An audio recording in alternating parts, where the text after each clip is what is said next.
We begin with the security architecture of the country. The Senate screening of the newly appointed service chiefs, which began on Wednesday, has entered executive session where lawmakers will discuss tactical measures with the service chiefs.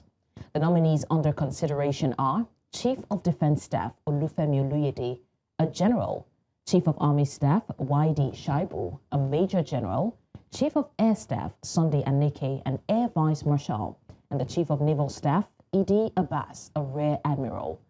The nominees were accompanied to the chamber by the Special Advisor to the President on Senate Matters, Bashir Lado, Minister of Defense Abubakar Badaru, Chief of Defense Intelligence Emmanuel Ondindeye, a Major General, and other senior security officials. The exercise began around 12:44 p.m. after the Senate leader, Opeyemi Bamidele, moved a motion to admit the nominees into the chamber in accordance with the Senate's standing rules. And now, security analyst Darlington Umoru joins us for more on this subject. And now, Darlington, thank you so much for joining us. From a security standpoint, what message does President Tinubu's appointment of this new service chiefs send about his defense priorities? It's a normal thing. I've said this over and over in several television stations. It's a normal thing. Recall that 2 years ago, he actually appointed them, having inherited security chiefs from his predecessor. And so after a while, he had to allow the Rabot set go and had to bring in his own team, to work with. And apparently, it's within his prerogative, to appoint another set when he so decides. And so Mr. President has thought it wise to say, okay, at this point in time, he needs fresh hands, to rejig the security architecture of the country, particularly with the new wave of terrorism that we started having since late last year up until now. We're talking about the Northeast, where you had Borno, Yobe, and the rest of them. And so if Mr. President, with the security reports within his disposal, or well, if he had been advised by the NSA and some others that it was time to allow the old ones. Nigerians are not even talking about Oluyede that was elevated, to the Chief of Defense Staff. He was a part of that team, and perhaps Mr. President is not rejigging the entire system. He's only removed, replaced, brought in a Chief of Army Staff, Chief of Air Staff, and Chief of Naval Staff. When Oluyede was there as Chief of Army Staff before now. And so Mr. President has his reasons best known to him. Rumors are flying around everywhere in the country. People are trying to reconcile what has happened with the rumor of, having had a failed coup, and the military has come out to deny that. The presidency too has come out to deny that. The presidency merely told us that they were only merely rejigging the system, the architecture, the security arrangements, which is not out of place. And the military has said that although they had a little issue likened to a quagmire, protest disgruntled by a few disgruntled army officers and all of that. And so for us, it's normal. It's a normal thing. Within the next 2 years, if he so decides to replace this same set, if he's not satisfied, one, if he thinks they are not loyal enough to him, and if they are not giving him the desired result, he has all the rights to do so. Okay, Darlington, I'm sorry for interrupting, but I want us to talk about the fact that, you have talked about the fact that people are speculating, but looking at General Oluyede's, promotion, so to say, we would find out that it doesn't exactly look like the president is doing this because it is customary, but like you said, because he feels like there is a need for a change in the system. So my question is, you said there was a new wave of, insurgency that started last year.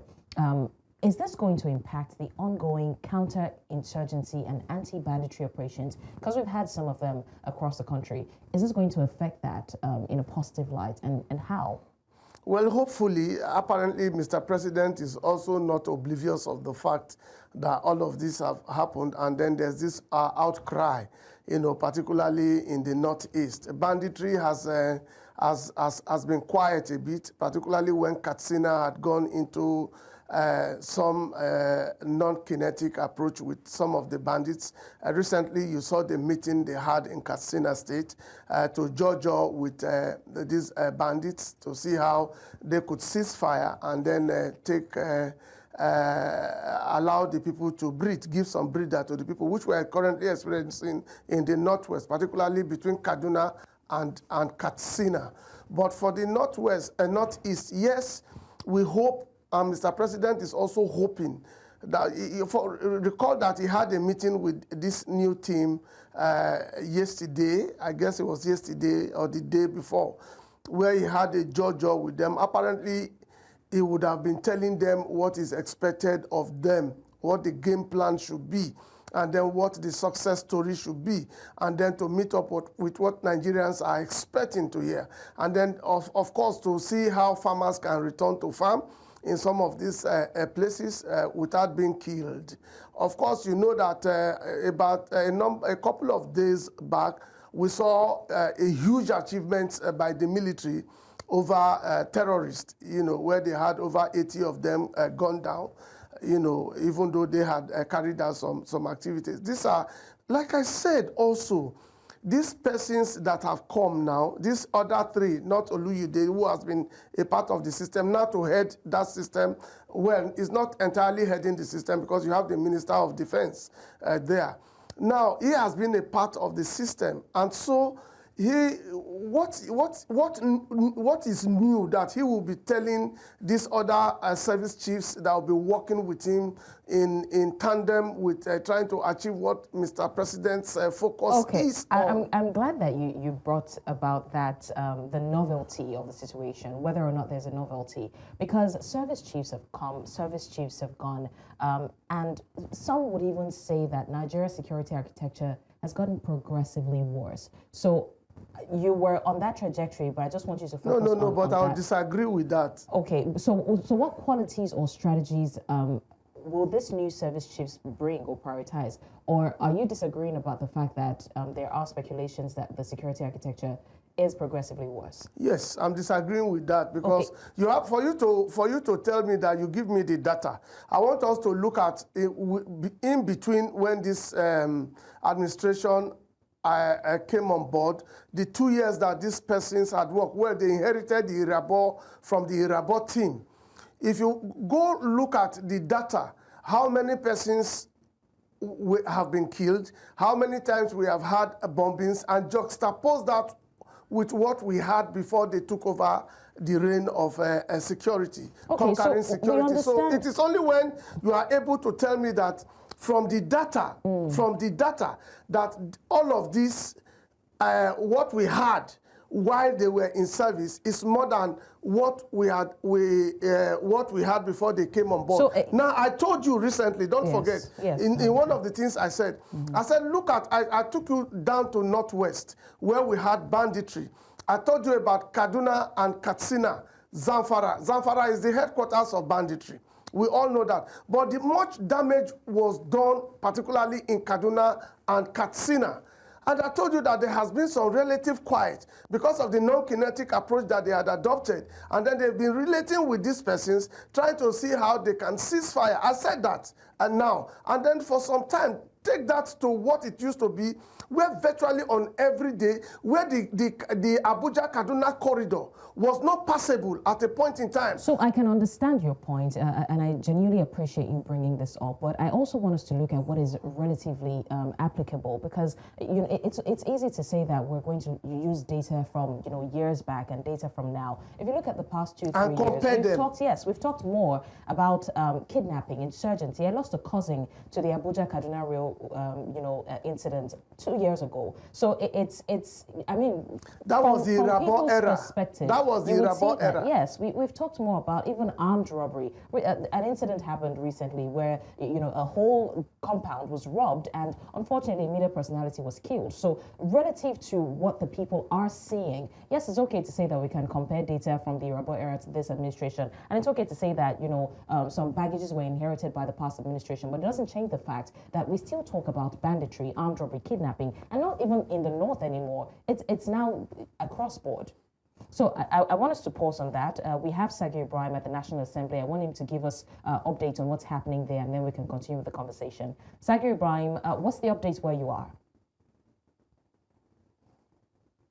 The Senate has now entered an executive session where it intends to engage with this newly nominated service chiefs awaiting confirmation. The intention is to engage with the intention is to have those conversations with the service chiefs that sadly cannot be had on television for the world to see because of the sensitivity of security. But one thing that I would mention here is that they seem to be satisfied, especially because in the initial, the current Chief of Defense Staff designate was initially the Chief of Army Staff. So the intention from the beginning was for him to take a bow and observe while the others who were nominated for the first time for these positions come up to state what they will be doing, particularly when they take over the reins of responsibility and officially resume their responsibility in office. But one thing to note is all of them, the four of them, with an inclusion of the current Chief of Defense Staff designate, the Chief of Army Staff designate, the Chief of Air Staff designate, including the Chief of Naval Staff designate, had at one point or the other held positions, that I had in one way or the other prepared them for this position, like had been mentioned by the Senate President, starting with the Chief of Defense Staff, who was initially the Chief of Army Staff. There's also, of course, the Chief of Army Staff currently, who was initially the Theater Commander Operation Hadinke in the Northwest. Particularly, I know he was in Borno State recently before his return to Abuja. There's also the Chief of Naval Staff, Rear Admiral Idi Abbas, who was initially a flag officer commanding the Central Naval Command in Ogua, Bayelsa State. Talk about the issues of maritime security, talk about having experience on the field, with regards to some of these issues bedeviling the Nigerian military, the Nigerian military, and of course also Nigerian security. For those of them who are in the army, the issue is tackling banditry and the issue is tackling terrorism in the northwest, in the northeast, and in other areas that has been affected. For the Nigerian Navy, of course, it has remained an issue of oil bunkering, pipeline vandalism, and of course piracy on the waterfront towards the south region. So that for them has been a point of focus. And of course, for the Chief of Air Staff, the Air Force, it has been around aerial bombardment of areas that have been bedeviled with one security challenge or the other. Talk about the activities of Latrawa, which is gradually gaining ground in the north central region. Talk about the activities of terrorists in the northeast. Talk about the activities of bandits in Zamfara and other areas within that zone. So for these men, they have the requisite experience, and they say this is what we should expect them to see. We should expect to see in the coming days when they take over the reins of office. Back to you, blessings. All right, Sagir Ibrahim, thank you so much for the update. That's update from the National Assembly. I'll circle back now to my guest, Darlington Umoru. Apologies for interrupting. So we're talking about the fact that whether or not there is something new to expect from this new, set of security chiefs in terms of the security architecture of the country. Definitely, Mr. President will be giving them his what he would have been talking with them to telling them what he expects of them. And like I said, the Chief of Defense Staff now is not new to all of it. And you just heard, looking at the profile of the three of them, what he didn't add to that of the Chief of Air Staff is that he had served in UN peacekeeping mission. He had also served in peacekeeping mission across the continent of Africa, and he had achieved so much. Now it's time for them to sit down and bring in their new ideas as against what has happened. But what I don't like in the National Assembly Assembly that they often do is telling some of these persons, because you've been there, take a bow and go. Why should Oluyede be told to take a bow and go? Questions should have been thrown at him. He should have been asked certain questions. Why do we still have banditry? Why do we still have terrorism up until this time? Why is it that when you were the chief of army staff when you came on board, what did you do? Tell us about your achievements. Then let him defend himself. You just told him to take a bow and go, and then now you are questioning the others. It's not right. It's not right by my own reasoning. If he's been there, all of us are Nigerians. We have seen the achievements and activities of all the chiefs in 2 years before now. Are we saying the National Assembly were not prepared to receive it? But I'm talking about the Senate now. Were they not prepared to receive these persons in terms of screening them? You should have 1 or 2 questions to put to him as Chief of Army Staff. What were your achievements as Chief of Army Staff? Nigerians want to know. It's not just what security experts will come on television or to the media to speak on their behalf. Let's hear from them. You are asking the others, for instance, tell us how much you have achieved, what are your experiences in terms of, what you want to do, managing your arm of military and all of that in terms of insecurity. What is wrong with asking Oluyede, who will be heading the other service chiefs now, what he had achieved as a chief of army staff that merited him being promoted to becoming the chief of defense staff? All right, I mean, very salient point that you've raised there. I like that you brought that perspective because, to be honest, every office holder should be subject to scrutiny, especially if they're going to continue, with another arm. So thank you so much, security analyst Darlington Umoru, for joining us and for lending your voice to this conversation. We hope to see how that goes. My pleasure. We're hoping to see better results with this team. Nigerians are watching. We are all hoping. It's all about hope because civilians cannot do it. The lives and hopes of Nigeria are lying within their laps, on their laps now. Most definitely. Thank you so much.